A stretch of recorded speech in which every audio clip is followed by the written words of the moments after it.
Imagine the relief for homeowners and businesses as New Zealand's Reserve Bank edges closer to even lower borrowing costs.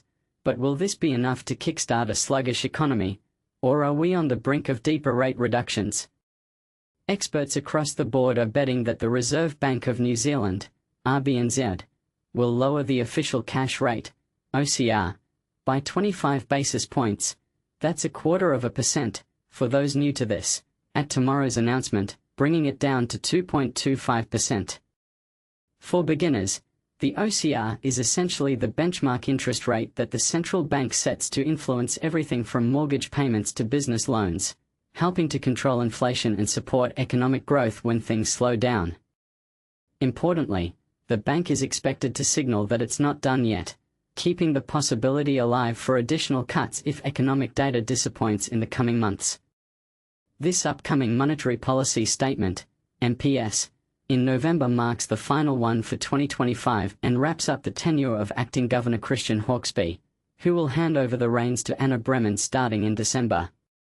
You can read more about her appointment here. https://www.1news.co.nz/2025/09//reserve-bank-governor-announced.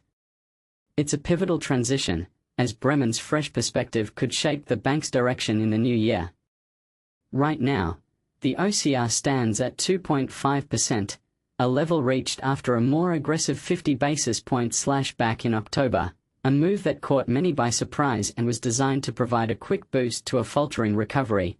Details here. https://www.1news.co.nz/2025/10/08/reserve-bank- open-to-further-OCR-cuts-after-today's-shock-treatment. That cut was like hitting the accelerator to get the economy moving again, but with growth still tentative, another nudge seems likely. Nick Tuffley, chief economist at ASB, believes the RBNZ will deliver this 25 basis point reduction alongside reassuring words that more support is on the table if needed. Looking ahead, we are optimistic that clearer signs of economic pickup will emerge, allowing the bank to pause at 2.25% throughout 2026, he explains. However, should the rebound fall short of expectations, don't be surprised if the RBNZ dives deeper into rate cuts. For context, this approach helps manage uncertainty. Think of it as the bank keeping its toolkit ready in case external factors like global trade tensions throw a wrench into local recovery efforts. Tuffley adds that the MPS projections and tone will deliberately signal flexibility, ensuring markets stay calm and wholesale rates don't spike unexpectedly. After all, investors are already wagering on a 50-50 shot that the OCR could drop to 2% eventually, so this messaging buys the bank time to assess the economy's health over the next 3 months leading up to the February meeting. But here's where it gets controversial. Is the RBNZ playing it too safe by hinting at more cuts, potentially fueling debates about whether this dovish stance risks overheating inflation down the line? Sharon Zollner, chief economist at ANZ, echoes this sentiment, noting that the central bank will prioritize flexibility even if major additional easing isn't on the immediate horizon for 2026. Our view is a 25 basis point trim to 2.25%, with their forecast path dipping to somewhere between 2.15% and 2.2% before stabilizing, she shares.